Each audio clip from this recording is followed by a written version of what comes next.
Hello and welcome to Developing the Trust, Warneford Consulting's podcast for all things related to good estate management for schools. I'm Gary Pleece, guest interviewer, and if you remember in our last podcast I turned the tables on Tim ahead of the latest round of Condition Improvement Fund outcomes, and this episode focuses on the analysis of those outcomes. So Tim, tell me, what are your findings from the 2024-25 round of Condition Improvement Fund? Good afternoon, Gary. Thank you for hosting. As predicted and indeed feared, this was the lowest number of funded projects in the 10-year SIF history and a second consecutive year of below average annual awards. The average number of annual SIF awarded projects over its 10-year history equated to about 1,450. Last year it dropped to 1,033 and this year even further to 826 with 40 projects pending. All of this against a backdrop widely accepted by all parties that our school estates are crumbling and now have a backlog funding black hole amounting to a figure approaching £15 billion. There are questions to be raised in relation to the rhetoric around estate managers adopting a fabric first approach, which would not only keep buildings dry, but also warm from higher insulation performance. Further, by failing to strategically target the funding of schools' building envelopes, this will perpetrate higher energy use and therefore higher costs and carbon emissions. Finally, by not ensuring that school buildings are energy efficient, this has a direct impact on outputs from options appraisals that would otherwise have been recommended. For example, installation of electric systems such as air or ground source heat pumps as part of the wider commitment to decarbonising. Many journalists at the moment are currently looking for the next RAC story and are chasing down issues relating to system build failures, etc. But really the common denominator here is what happens to materials when they're exposed to long-term rainwater ingress, whether it's types of concrete or indeed wood. Roof decks constructed of ceramic board or wood wall, each categorised as a fragile roof by the HSE, are likely to fail as RAC did and are far more common across our school estate. So there's simply no evidence that any joined up thinking with regards to SIF is designed to help anything beyond reactive or emergency repairs. And I think this just illustrates the deep hole in which we're in. We're barely running to stand still at the moment. And the chasm, the gap between what is needed and what is provided will continue to grow until a government of one stripe or other grasps the nettle and chooses to see schools as an investment and not merely as a cost. So it was a pretty black outcome, to be honest, and I think that those repercussions will be felt across the sector. So how many schools were successful and how many were unsuccessful, and what can they do to improve their chances in future rounds? So, you've got to start from the original premise that SIF is always hugely oversubscribed. Probably north of 4,000 applications will go in, and as I've just said, less than 1,000 are awarded. So the odds are against you. It's a crowded field. Obviously, the types of projects that will be funded are kind of seen through the DFE's hierarchy of need. So projects where there's obviously risk to life, fire safety, asbestos removal, structural issues, non-compliance of gas or electric. They're the types of projects which are going to be funded, but they're almost reactive. In other words, the school is in that serious a condition where it's not even meeting its statutory compliance. Yeah. So it's a real race to the bottom here.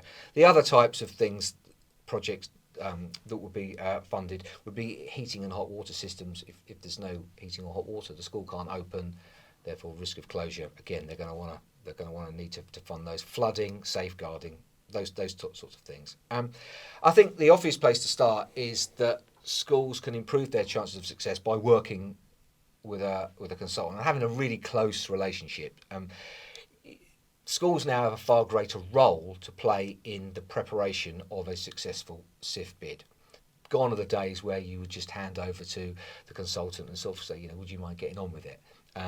The need to evidence the impact that a failing roof or boiler is having, cold classrooms where the children have had to be decanted, etc. They are not the sort of things that a consultant can write alone. The school must take a much more active role, and in my opinion and experience, those schools and trusts that do decide to have a proper partnership with their consultant, the bid will be that much more robust. So that's an obvious place to start. I also feel that that where possible, schools should invest in their level of contribution.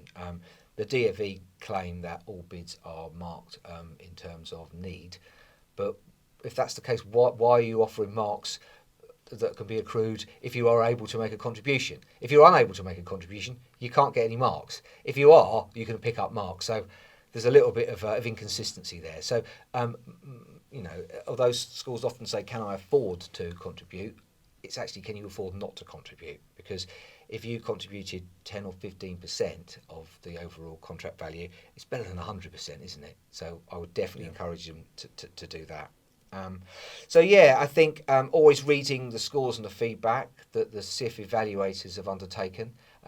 Sometimes they can be very mealy-mouthed and glib in terms of what they say, but in other times they can give you a heads up in terms of where you went wrong, where there was insufficient evidence, etc. And obviously, if they do say something along the lines of, had the school been able to make a greater contribution, then it's a question for the trust to think that next time perhaps they can dig a little deeper and find some money to support the bid. And that's another obvious way of getting some more, getting some greater marks, really. I think that there's been a big impact, as I said earlier on, insofar as the reduction in the number of projects. And that may mean that certain consultants and contractors may, in theory, have caught a cold, and they may now look to working in other sectors. And in some respects, you could say, well, that's pretty good for you, Tim, isn't it? It clears the field a little. But not really, because the focus around delivering projects, obviously every school wants it, is over the summer. And if we don't have a wide number of contractors to go to, if that pool shrinks anymore, then they're going to charge more, aren't they? Because the demand is going to outstrip the supply. So I think there's a real danger in consultants and contractors not staying within our field, basically. So that was my next question, really. What is the impact on consultants and contractors whose focus is the academy school market? As I said, exactly. I probably preempted your question there. I think there's a big risk that we need as many as possible, really. And I think that some consultants may, for example, wish to charge up front because of the risk. It's a high risk, high reward model. At the moment, schools don't have sufficient funds at the front end to invest in surveys, etc., to support a bid. And often consultants have to absorb those costs and obviously recover them where the bid is successful. Or alternatively, some consultants will say, "Well, I'm unable to work to that model. We would need to be paid in advance to prepare you a bid." And again, that's not a model that I subscribe to, and nor do many in the sector. So I think having a good blend of options for clients, for schools to go to, it can only keep a healthy market, basically. That's a big question there. Is how do you see the future of SIF? Well, every year the mystics claim that this will be the last round. You know, it's like liberal democracy. It may not be the best system, but until we've got a better one, this is the one we're going to have to work with, I'm afraid. There's always flaws in these things.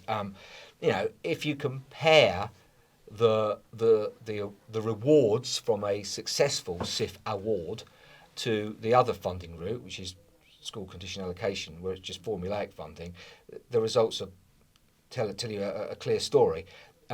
If you like, the average SIF award this year was approaching £500,000. So for one school to be successful with one project, that's quite a large injection of funding. If you compare that to an SCA budget, whereby they may be given £1 million to look after their estate with 13 schools in, 14, 15 schools in, that's not a lot of money. Each school is is effectively got about £50,000 to spend. Well, that school would take 10 years to save up those £50,000 to spend it to be able to address a large roofing contract. And that also excludes them spending money on all of the other failing fabric and key components. So it's not perfect, but for those eligible schools, it is their only route to being able to attract sufficient levels of capital funding to address pretty high needs. So there's obviously a need for other funding streams. Do you have any in mind, or? So, I mean, as I kind of said at the beginning of this, SIF is now an ugly contest. It's a race to the bottom. It's funding school projects where the school has found themselves, as I say, almost not meeting its statutory compliance. It's got a serious health and safety risk. So it's we are talking workhouse here. We've really reached the bottom. What it really needs is a much more strategic approach to funding, almost specific funding streams to achieve specific outcomes. Now, we've always been taught about to adapt a fabric first approach. So a fabric first fund would be ideal, because that would address the problems with roofs and the problems with building envelopes. So you would effectively, the outcome would be that school was dry, probably warm because it's achieved better insulation, and also by applying that fabric first approach, it also affords a strategic approach in terms of replacement of, for example, gas boilers. If you've already got the fabric heavily insulated, then it means as part of your options appraisal, you could look at electric installations such as air and ground source heat pumps, which you wouldn't really be able to do if the building wasn't properly insulated. So there's so many wins that can come by investing in the right type of project. So that would be one. On a similar note, to illustrate the point that we need to decarbonise our estate, and the only way we're going to do that is to move away from gas towards electrical installations. Again, the National Audit Office will show we've got some significant backlog funding requirements in terms of the existing internal electrical infrastructure. So if we haven't got the capacity to be able to put things onto an electrical system, it's a non-runner. We've got no choice but to remain with gas, which isn't the direction of travel that we're supposed to be going in.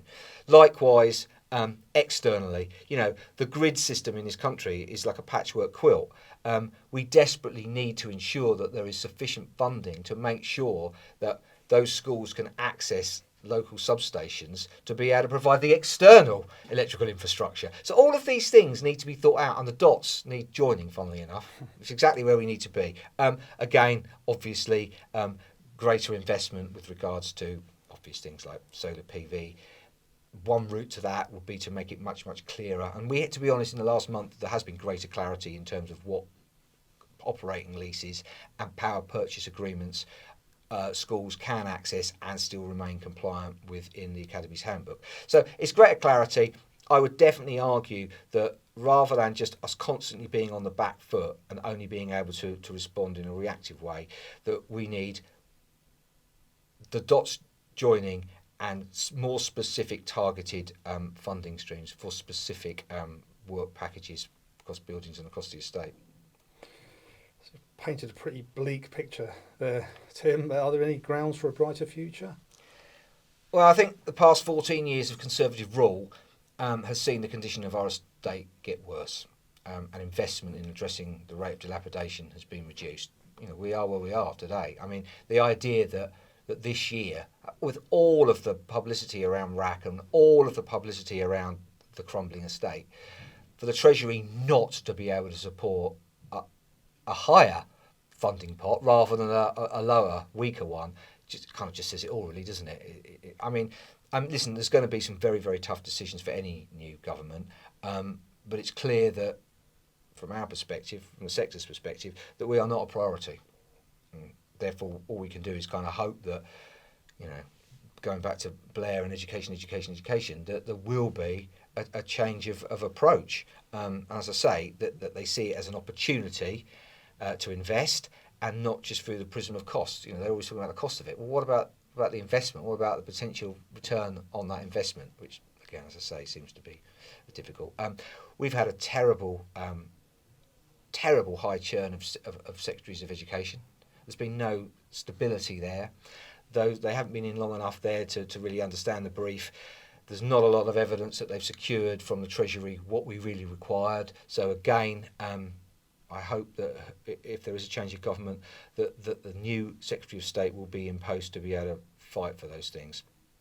I think there is equally a wider understanding and appreciation in the sector that the DFE funded CDCs, which is their version of a collection of data, is so high level that frankly it's of no or little use to the school, certainly.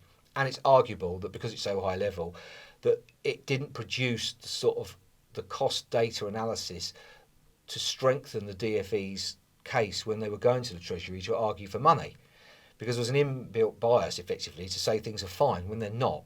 And so rather than going and asking for 10 billion and accepting 8, they've gone for 5 and ended up with 3. I mean, not exactly what we wanted out. So I hope that that there may be a rethink in terms of the data that schools collect themselves. When schools commission private condition surveys, that data could easily be harvested, easily be provided to the DFE, and that would give them a much more accurate reading in terms of condition and therefore cost to be able to readdress. So I think that is a really good illustration of what I really hope is that there will be a closer collaboration between the Treasury and the DFE and trusts and consultants like myself who work on the ground with schools every day of our lives. We kind of know the issues. We have collected that data, and I think together, if we could coordinate it better, going back to what I said earlier on, apart from these different silos, if the funding could be coordinated with specific outcomes required, and that would be the reason for the different funding streams, that you could measure what those outcomes would be to justify why you've coordinated it in a strategic way. I think that's about our best hope. Nothing's going to change overnight. Obviously, any government coming in is going to have some serious, spending restrictions placed upon them. But I think that, hopefully we'll have this conversation in 2, 3, 4 years' time, and that we can hopefully see some progress that has been made. I think now, with a change of government, there is an opportunity for a break from the old, and hopefully, as I say, an opportunity for the new. Thank you, Tim. Certainly lots of food for thought there. Join us again on Developing the Trust.